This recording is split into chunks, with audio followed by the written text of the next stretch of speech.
Aujourd'hui, on est au Centre international de cancérologie de Dakar et c'est pour bien sûr avoir un entretien avec le professeur Abdou Aziz Kassé pour parler un peu du tabac et donc de ses méfaits dans la vie des Sénégalais. Que cause le tabac justement aujourd'hui qui fait des ravages avec les cancers du col de l'utérus, les cancers de la vessie, les cancers de prostate. Donc autant de dégâts que cause aujourd'hui le tabac au Sénégal et raison pour laquelle de notre visite ce matin avec le professeur Abdou Aziz Kassé qui va nous parler et qui va nous montrer aussi des images dans ce centre où il traite un peu ces patients qui viennent du Sénégal, de l'Afrique et je dirais du monde entier.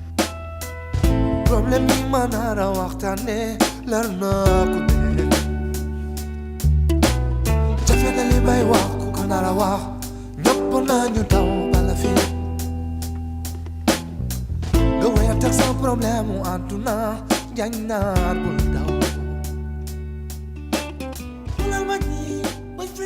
de très bonnes nouvelles et quelques mauvaises nouvelles. Commençons par les mauvaises nouvelles. Les mauvaises nouvelles, c'est que le tabac représente 30% des causes de cancer. Si vous supprimiez l'usage du tabac au Sénégal, un tiers des cancers auraient disparu. Malheureusement, 600 000 Sénégalais fument. Et vous savez quoi? La moitié de ces personnes qui fument vont mourir un jour ou l'autre. 300 000 personnes menacées de mort. Qu'est-ce qu'on fait? Je me tais ou j'en parle? Et si je dois en parler, je dis bonne nouvelle. Très bonne nouvelle, parce qu'il y a une loi contre le tabac. Si quelqu'un se levait et fumait dans cette pièce, qu'est-ce qui me serait arrivé? J'aurais fait une crise d'asthme. Peut-être que vous auriez fait un infarctus. Peut-être que cette fille aurait fait une autre maladie grave, immédiate ou future, une allergie. Et qu'est-ce qu'on aurait pu lui opposer? Rien. Maintenant, il y a une loi. Il y a une loi qui dit 6 choses. C'est excellent. La loi sénégalaise qui a été faite par le président Macky Sall en 2014, Moustapha Diakhaté, de la 12e législature, Awa Marie Coll Seck, ministre de la Santé, et Abdou Aziz Kassé et la société civile, cela nous a permis d'installer 6 points très importants. Premier point, le Sénégal s'interdit toute forme d'ingérence de l'industrie du tabac dans la définition de nos politiques sanitaires. C'est incroyable qu'on le mette dans un texte de loi. Mais c'est très fort ça. L'industrie du tabac passe son temps à déconstruire tout ce que nous faisions en matière de lutte contre le tabagisme maladie. Heureusement que le Sénégal se l'interdit. Deuxième point qui me paraît extrêmement important. Tant que le tabac coûtera 200 francs, mon fils pourra l'acheter. Mais quand le paquet de tabac coûtera plusieurs milliers de francs, vous vous doutez fort bien que mon fils Mordior Kassé ne pourra pas l'acheter. Si en plus il n'est pas vendu en détail, c'est formidable. Troisièmement, 92% de ceux qui fument ont commencé à l'âge du secondaire.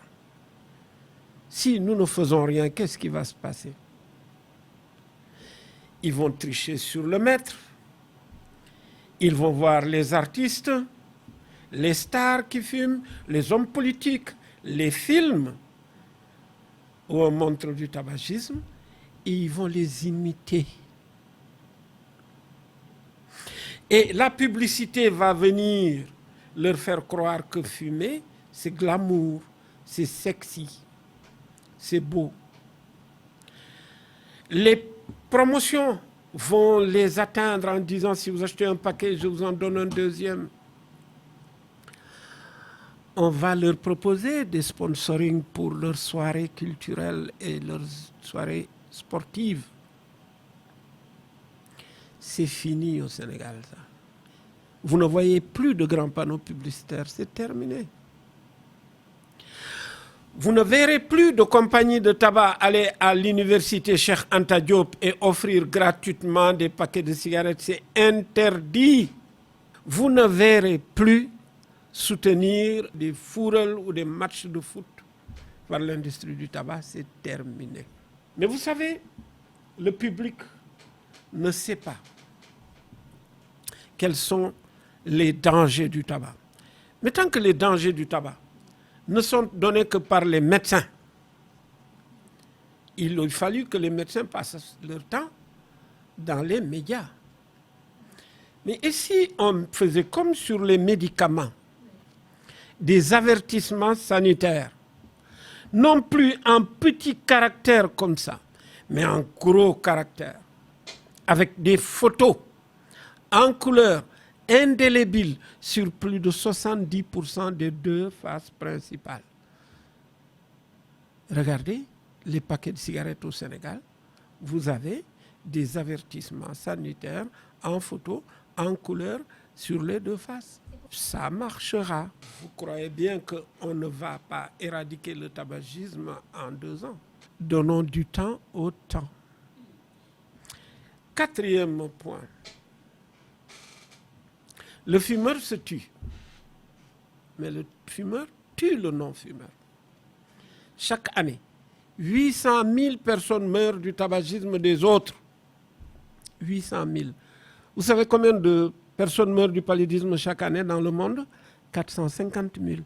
Les fumeurs tuent 2 fois plus que le paludisme. Et je vais vous le montrer. La Fondation pour le Smoke Free World de Philip Morris montre que ça tue plus que les autres maladies. Et c'est là où j'ai vraiment une mauvaise nouvelle.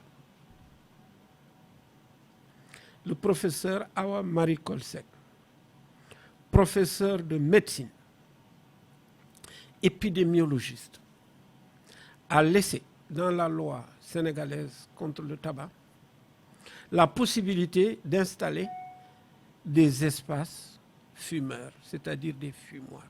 C'est scandaleux. C'est comme si vous mettiez une piscine là et que vous tiriez un trait au milieu de la piscine en disant ici on peut pisser mais là on ne peut pas pisser. Vous fumez dans un espace public, bien sûr que vous allez contaminer les non-fumeurs.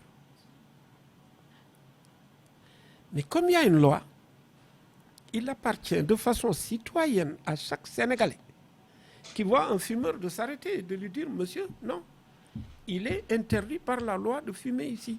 Faites-le tous et vous allez voir ce qui va se passer. » Nous n'arrêtons pas de les sensibiliser sur ces lois. Mais la sensibilisation passera forcément par les médias, où elle ne passera pas.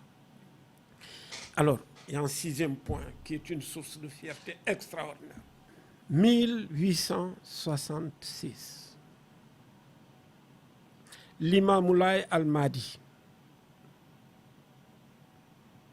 dans les 2 premières recommandations faites à ses fidèles, dit « Sibolol sayaram le plus djem timpon » interdis-toi toute forme d'addiction à la fumée du tabac. Mais à l'époque, l'imam ne connaissait pas les méfaits du tabac. Et ça lui a suggéré de faire échapper ses fidèles à cette forme d'esclavage. Et il n'a pas été le seul. À sa suite, 2 ans plus tard, Amarindat Sek fait la même recommandation. Quelques années plus tard, El Hadj Malick Sy fait la même recommandation. Et des années plus tard, les Mourides, à travers Cheikh Abdoul Ahad, interdisent la même chose. Et je salue les députés de la 12e législature du Sénégal. Ils ont mis dans la loi qu'il est interdit de fumer dans toutes les cités religieuses. Cela veut dire quoi? Cela veut dire que si le cardinal dit qu'il ne faut pas fumer à Popenguine, il y a une disposition légale qui lui permet de le dire. Si quelqu'un est arrêté en train de fumer du tabac à Touba, il tombe sous le coup de la loi. il tomberait sous le coup de la loi dans toutes les autres cités religieuses. Et pourquoi les chefs religieux ne l'appliquent pas? Pourquoi les forces de défense et de sécurité ne l'appliquent-elles pas? Voilà de bonnes et de mauvaises nouvelles. On ne pourra jamais mettre un policier derrière chaque Sénégalais. Il appartient à chaque Sénégalais, de façon citoyenne, de dire nous avons une loi et cette loi, je me ferai le gardien des miens pour appliquer cette loi. Si vous allez sur le site du Centre international de cancérologie, aujourd'hui, le cancer de la prostate représente le premier cancer de l'homme. Les cancers de la vessie sont là, les cancers du rein sont là, les cancers de l'urètre sont là. Et si vous prenez tout l'arbre urinaire, il y a des cancers. Et vous savez ce qui se passe? 37% des cancers urologiques de la femme sont liés au tabac. 50% des cancers urologiques chez les hommes sont liés au tabagisme. Qu'est-ce qu'on fait? On se tait? On laisse faire? Ou alors est-ce qu'il faut intervenir? Voilà la vérité. Vous vous doutez fort bien qu'il y a une loi. Vous vous doutez fort bien que cette loi, il faut l'appliquer. Mais ne sont pas responsables de cette loi que le ministère de la Santé. Le ministère de l'Intérieur a son rôle à jouer. Le ministère des Forces armées, à travers la gendarmerie, a un rôle à jouer. L'administration territoriale, à travers les préfets, les sous-préfets, ont le rôle à jouer. Les maîtres d'école, les directeurs d'école, tous les Sénégalais, chacun en ce qui le concerne, est concerné par cette loi. Malheureusement, qu'en est-il? On met tout sur le dos du seul ministère de la Santé. Je ne crois pas que ce soit la seule solution. Il faut que chaque Sénégalais se sente concerné par le problème et que chaque Sénégalais s'implique dans la solution. Sinon, il ne se passera rien. Voilà donc, mesdames et messieurs, comme vous venez de voir, donc cet entretien avec Dr Abdou-Aziz Kassé qui nous a parlé un peu du cancer et donc du tabac, surtout qui continue de faire des ravages au Sénégal avec le cancer de la vessie, cancer du prostate, cancer du col de l'utérus chez la femme plutôt, donc le cancer de la vessie et de la prostate chez l'homme. Donc voilà les chiffres alarmants qui aujourd'hui font interpeller tout un chacun donc à cause du tabac qui continue de faire des ravages au Sénégal. J'espère que vous avez bien apprécié cet entretien avec le docteur Kassé. Bien sûr aussi autre chose, cette visite guidée du docteur Nguessan qui nous a fait visiter aujourd'hui donc les centres d'imagerie, donc de scanners qui font traiter les malades de cancer ici au Sénégal. Vous les avez suivis à travers donc notre petit écran ici sur Africa 7 TV.